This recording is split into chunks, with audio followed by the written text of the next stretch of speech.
Pablo dice, bueno, están destituidos de la gloria de Dios, muertos en vida. Exacto.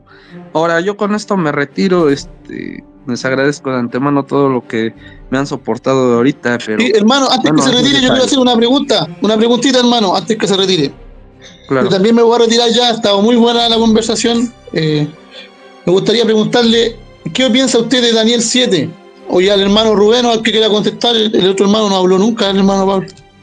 ¿Qué piensa usted de Daniel 7 cuando dice que yo entiendo que el anticristo, el cuerno pequeño, intentará cambiar los tiempos y la ley? Bueno, en el contexto, recordemos que esto está hablando primero en el tiempo de Babilonia. Babilonia, claro. Eso fue una visión de Daniel, en donde iba a haber un anticristo, dice, y esto se refleja en su segundo capítulo, refiriéndose a la estatua de Nabucodonosor. ¿Qué es esto? Es una religión. ¿Qué es una religión? Ya, pero ese cuerno, mire, le pongo el contexto, ese cuerno sale de la cuarta bestia, que es el Imperio Romano, ¿cierto? Exacto. Claro, sale primero 10 cuernos, que son 10 reyes, y Roma se dividió en 10 tribus bárbaras, y después de esas 10 tribus sale un cuerno, que tenía ojo y que era distinto a todos los demás, que derribó a tres reyes, ¿no es cierto? Y el que habla blasfemia, habla palabras contra el Altísimo, y dice que intentará cambiar los tiempos y la ley. ¿A qué se refiere? Ya lo hizo, De hecho, ya lo hizo. De hecho, si usted ve lo que es la estatua de Nabucodonosor, se está metiendo en cuatro reyes, que es el imperio babilónico, el imperio medo-persa, el imperio de Grecia y el último, el imperio romano, que es el que va a sostener toda esta dinastía, toda la estatua. Pero fíjese en los pies. ¿Qué es lo que tienen los pies? Una mezcla de barro. Claro. Esto es algo que no se puede mezclar. ¿Y qué es lo que no se puede mezclar? Los pies representan la mezcla que hizo Roma. ¿Qué es lo que hizo Roma? Unir un libro, señor. Unió el Antiguo Testamento con el Nuevo Testamento. No, lo que hizo Roma unió la política con la religión. Eso hizo. Y formó de las dos cosas. ¿Ah? Eso siempre ha sido. Unió la política. El templo de Israel no fue nada más un medio religioso, también fue un medio político. En ese entonces Israel estaba constituido no por príncipes, sino por sus reyes que estaban puestos en el templo de Jerusalén, como Salomón. Era tanto religioso como político. Y eso mismo lo trasladó Roma en la actualidad. ¿Por qué? Porque Roma dirige también a los políticos. No es que influya, sino que él es dueño de la política. Lo otro que mezcló Roma también fue el paganismo con la doctrina de la iglesia primitiva. Sí, es que si usted se da cuenta, el inicio del Imperio Romano en la religión, todo empezó con masacres. Vayas a la historia. Y eso fue lo que reflejó en el Apocalipsis los 144,000 creyentes de Cristo, aquellos que iban a morir primeramente. Esos fueron los que iban a ser perseguidos. Todos ellos, todos aquellos que murieron. Para usted, cuando dice que tratará, vamos al punto de la pregunta, ¿qué significa para usted? Para mí, el Imperio Romano, y no solamente el Imperio Romano, sino sus derivadas. ¿Cuándo cambia los tiempos y la ley? Desde el año, si no me equivoco, es el 326. A ver, permítame, aquí tengo el dato. En el 300... Ahí no estoy de acuerdo, porque Roma no cambió nada. Al contrario, la Iglesia Católica Romana compiló el canon del Nuevo Testamento y también defendía la cristología. No cambió nada, dice usted, hermano. Obviamente. Bueno. ¿No ha leído el catecismo, los mandamientos del catecismo? Obviamente el catolicismo, fue añadiendo dogmas y doctrinas y fue apostatando, porque para mí es una iglesia apóstata, pero en un principio no fue así. Hermano, pero ellos cambiaron 2 mandamientos de los 10.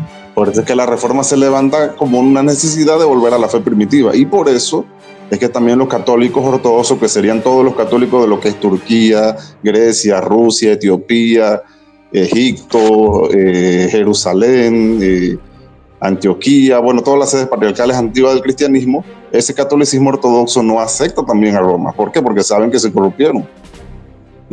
Porque sabe que siempre hubieron grupos que se separaron de Roma, que eran cristianos, que realmente querían servir, los valdenses, los hugonotes. Usted si hubiera estado en ese tiempo, en el año del 300 para adelante, usted hubiera sido católico.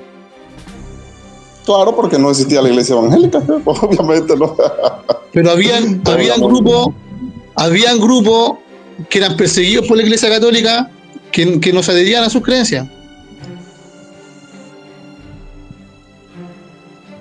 Claro, es que lo que pasa los hugonotes, ¿cómo? Oye, lo que pasa es que, mira, yo sé que Roma es una iglesia apóstata, obviamente. Yo no creo en todas esas locuras que se han inventado, como los dogmas marianos, el papado, porque ¿qué era el papa? El papa al principio era un obispo de una sede más de la cristiandad. Obviamente, para mí el papado empieza después del 300 y tanto. Ahí empezó a podrirse. Para mí el primer papa en sí, que yo veo en la historia, sería León el Grande, creo que le decían León Magno. Eso es en el 400 y tanto.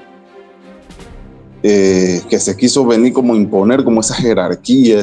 Lo que pasa es que los católicos romanos hoy ven a la iglesia, que ellos siguen hoy, la ven con lo mismo, o sea, ellos piensan que jurisdiccionalmente era la misma iglesia en el siglo I, II, III, no, eso no se sostiene. Los mismos historiadores católicos creen eso, porque saben que eso fue un constructo, algo que fue construyéndose con la historia, pero que Roma era una sede de la cristiandad desde el siglo I. Ahí está Pablo escribiéndole a los romanos, por ejemplo. Sí, pero inmediatamente ¿Yo te puedo colaborar antes de irme?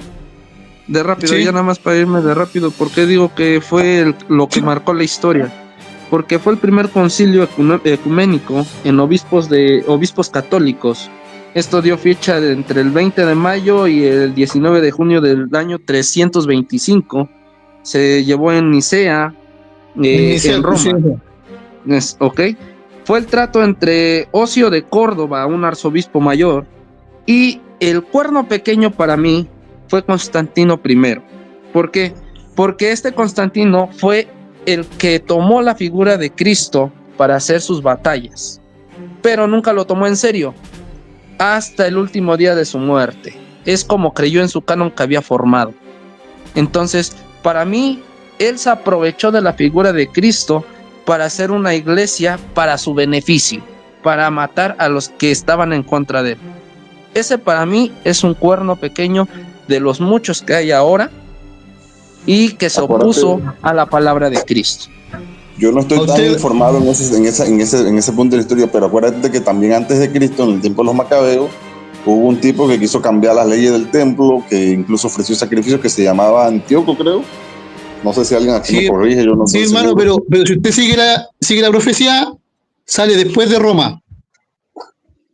Exacto. El cuerno, después del Imperio Romano. Después que se divide el Imperio Romano en 10, sale el cuerno. Y claramente, bueno, esa es la interpretación del hermano, claramente es un estado, no es un rey, porque se divide en reino.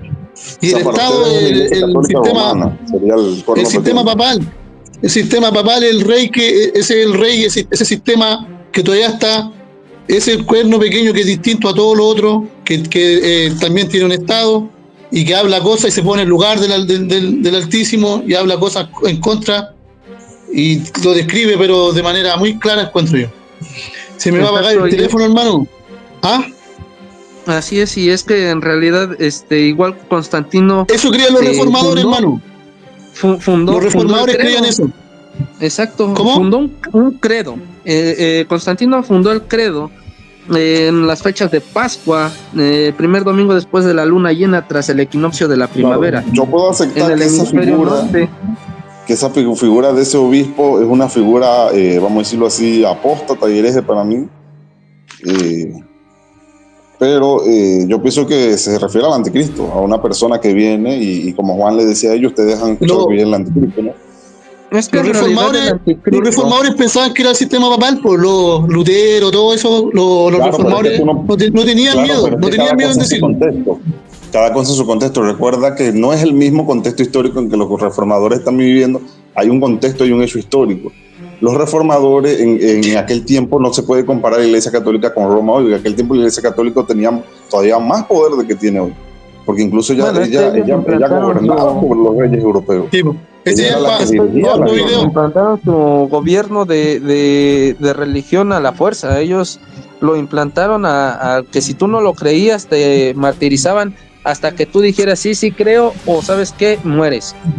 Eso fue para mí el nacimiento de la primera iglesia. El falso profeta, le dice la escritura.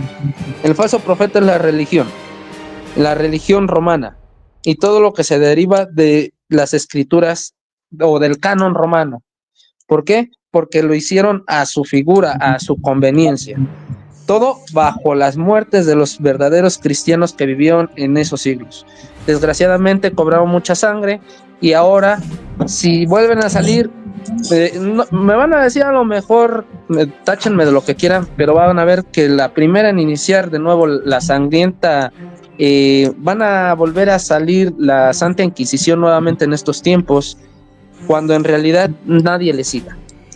Bueno, yo me tengo que despedir porque mañana tengo que hacer cosas, pero les mando un abrazo a todos y a los que están en el panel y en el chat.